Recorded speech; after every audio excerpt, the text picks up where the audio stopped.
Megastar Chiranjeevi సాధించని విజయం, power star Pawan Kalyan సాధించని విజయం, super star Rajinikanth సాధించని విజయం, ఉలగ నాయకన్ కమల్ హాసన్ సాధించని విజయం, అది ఇప్పుడు విజయ్ సాధిస్తున్నాడు.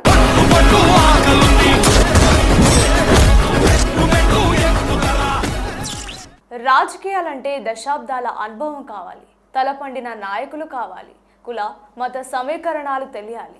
ఇవన్నీ ఉంటేనే పాలిటిక్స్లో నెగ్గుతామని చాలా మంది అంటుంటారు. కానీ ఒకే ఒక్క మనిషి, ఒకే ఒక్క సంకల్పం, ఇవేవి అవసరం లేకుండానే చరిత్రను తిరగ రాయగలవని 1982లో తెలుగునాట నిరూపితమైంది. అప్పట్లో ఆయన ఓ ప్రపంచనం. ఇప్పుడు సరిగ్గా 4 దశాబ్దాల తర్వాత పక్క రాష్ట్రం తమిళనాడులో అదే సీన్ రిపీట్ అవుతోంది. అప్పట్లో ఎన్టీఆర్, ఇప్పుడు విజయ్. 2 వేర్వేరు కాలాలు, 2 వేర్వేరు రాష్ట్రాలు, కానీ చరిత్ర మాత్రం అచ్చుగుద్దినట్లు ఒకేలా పునరావృతం అవుతోంది. సినిమా గ్లామర్ ను ప్రజాబలంగా మార్చుకొని అతి తక్కువ కాలంలోనే అధికార పీఠానికి చేరువైన 2 సూపర్ స్టార్ల ప్రస్థానం వెనుకున్న అసలు రహస్యం ఏంటి? దశాబ్దాల ద్రావిడ పార్టీల కోటలు విజయ్ దెబ్బకు ఎలా బీటులు ఆరాయి? అప్పుడు అన్నగారు వేసిన మాస్టర్ ప్లాన్స్ ఇప్పుడు విజయ్ ఎలా వాడుకుంటున్నారనేది ఈ వీడియోలో క్లియర్ గా తెలుసుకుందాం. చరిత్ర ఎప్పుడు ఒకేలా ఉండదంటారు, కానీ కొన్నిసార్లు చరిత్ర తనను తాను రిపీట్ చేసుకుంటుంది అనడానికి ఈ 2 హీరోల పొలిటికల్ జర్నీనే బెస్ట్ ఎగ్జాంపుల్.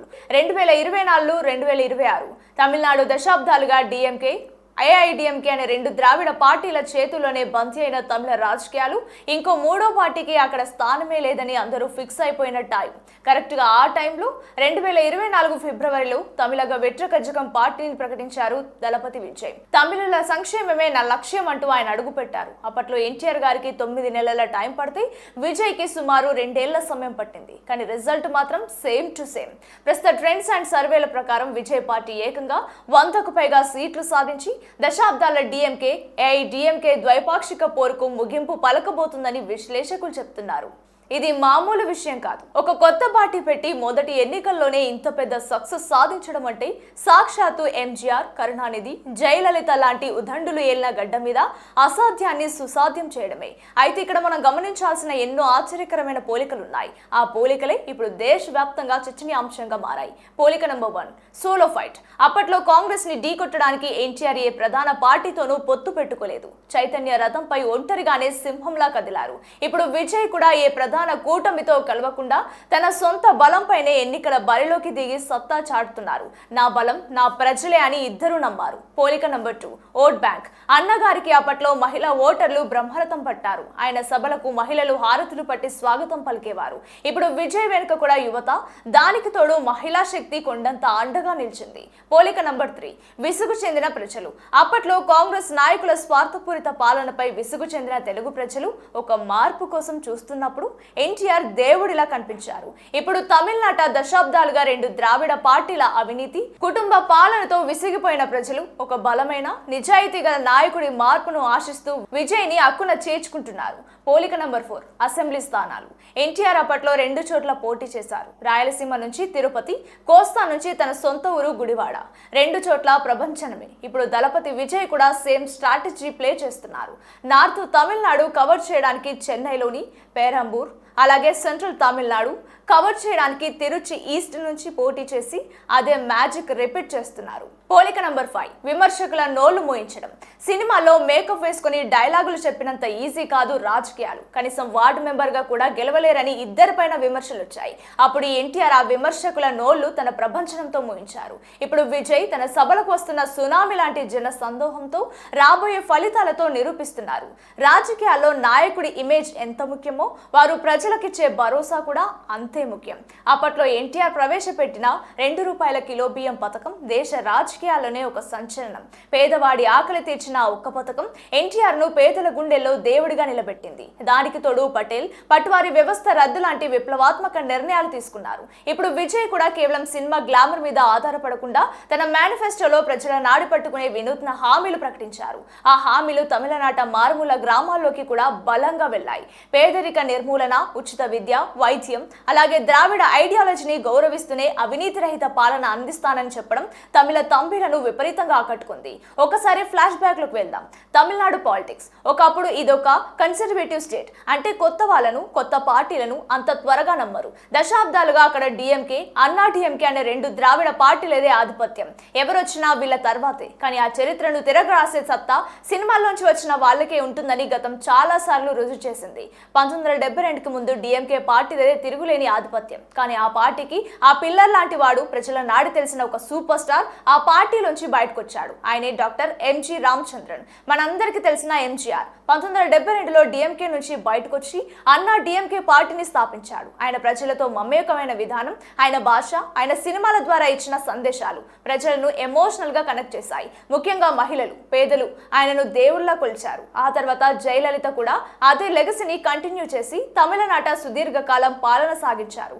అంటే ఒక స్టార్ హీరో తలుచుకుంటే తమిళ రాజకీయాల్లో భూకంపం సృష్టించగలడు అనడానికి ఎంజీఆర్ ఒక బెస్ట్ ఎగ్జాంపుల్. కానీ సినిమా వాళ్ళందరికీ అదృష్టం వరిస్తుందా? లేదు. పాపులర్ యాక్టర్ శివాజీ గణేశన్ తమిళగా మున్నెట్ర మున్నని అనే పార్టీ పెట్టారు. అడ్రస్ లేకుండా పోయింది. ఆ తర్వాత విజయకాంత్ డిఎండికే అనే పార్టీ పెట్టారు. కొంతకాలం హవా నడిచినా ఆ తర్వాత చెప్పబడింది. మరి ఇప్పుడు దళపతి విజయ్ పెట్టిన తమిళగా వెట్రి కలగం పరిస్థితి ఏంటి? ఆయన గ్రాఫ్ ఏ దారిలో వెళ్ళబోతుంది అనేది చాలా మందికి డౌట్ ఉండేది. కానీ దీన్ని విజయ్ హోంవర్క్ మార్చేసిందని చెప్పాలి. పార్టీ పెట్టక ముందు విజయ్ ఏం చేశాడు? రాజకీయాల్లో విజయం సాధించిన వారి స్టోరీలు చదివాను, అలాగే ఓడిపోయిన వారి కథలు కూడా చదివే ఇక్కడికి వచ్చాననే ఒకే ఒక మాటతో క్లారిటీ ఇచ్చాడు. అంటే టార్గెట్ పై విజయ్ గురి ఎంత పక్కాగా ఉందో ఈ ఒక్క డైలాగ్ తో అర్థం చేసుకోవచ్చు. మరి విజయ్ కి విమర్శ రాలేదా? సినిమా వాళ్ళకి రాజకీయాలు ఎందుకు అన్న విమర్శలు రాగానే విజయ్ ఏ మాత్రం తడబడలేదు. ఎన్టీఆర్, ఎంజీఆర్ల పేర్లు ప్రస్తావించాడు. వారిని కూడా ఇలాగే అవమానించారు. కానీ వారు చరిత్ర సృష్టించారంటూ తన విమర్శకులకు దిమ్మ తిరిగే కౌంటర్లు ఇచ్చాడు. అంతేకాదు, సెంటిమెంట్ అస్త్రాన్ని ప్రయోగించడంలో విజయ్ మాస్టర్ స్ట్రోక్ వేశాడు. స్వాతంత్ర సమర యోధురాలు తన ఆస్తులన్నీ పోగొట్టుకుని దేశం కోసం పోరాడిన అంజలి అమ్మాల్ మార్గదర్శి అని చెప్పడం ద్వారా తమిళుల ఆత్మగౌరవాన్ని, ఎమోషన్ ని టచ్ చేశాడు.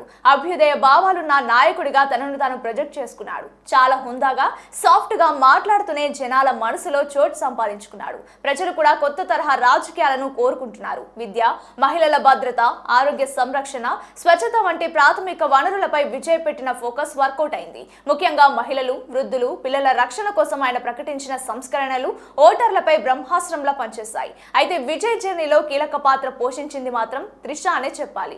విజయ్ ను ముఖ్యమంత్రిగా చూడాలన్నది తన చిరకాలకు కోరిక అని, ఆయన రాజకీయ ప్రయాణానికి తాను పూర్తి మద్దతిస్తున్నానని త్రిష పలుమార్లు వ్యాఖ్యానించిన సంగతి తెలిసిందే.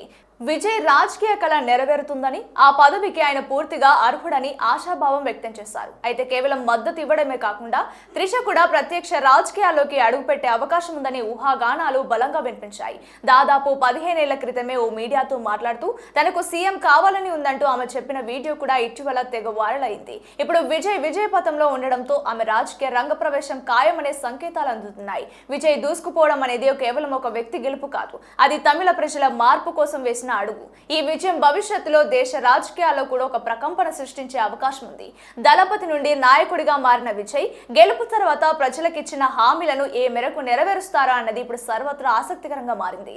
ప్రజాస్వామ్యంలో ప్రజలే సుప్రీం అని తీర్పు మరోసారి రుజువు చేసింది.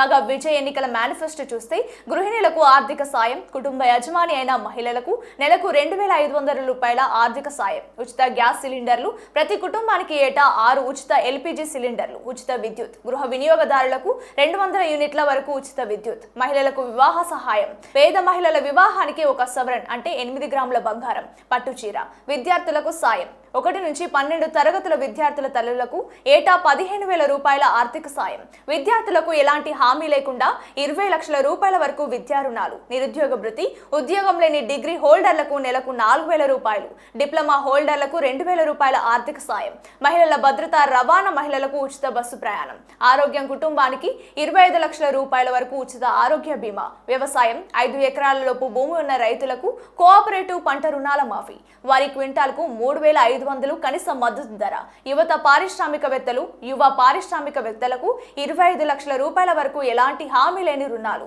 మహిళా స్వయం సహాయక సంఘాలకు 5 లక్షల రూపాయల వడ్డీ లేని రుణాలు. అయితే ఎన్ని వివాదాలు చుట్టుముట్టినా తమిళనాడు ప్రజల్లో విజయ్కున్న ఆదరణ మాత్రం ఏ మాత్రం తగ్గలేదని ఇప్పుడు బయటకు వస్తున్న ఎన్నికల ఫలితాలే చెప్తున్నాయి.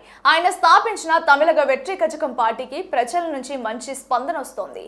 ఇంట్లో మద్దతు లేకపోయినా ప్రజల మద్దతుందని ఈ ఎన్నికల ఫలితాలు చెప్పకనే చెప్తున్నాయి. చెప్తున్నాయి. సినిమాల ద్వారా సంపాదించిన క్రేజ్, యువతలో ఉన్న ఫాలోయింగ్ కలిసి రాజకీయాల్లో కూడా ఆయనకు బలాన్నిచ్చాయి. మొత్తంగా చూస్తే వ్యక్తిగత జీవితంలో ఎన్ని సమస్యలు వచ్చినా ప్రజల విశ్వాసం మాత్రం విజయ్ పై కొనసాగుతూనే ఉందని అర్థమవుతోంది. చూడాలి మరి ముందు ముందు ఏం జరుగుతుందనేది.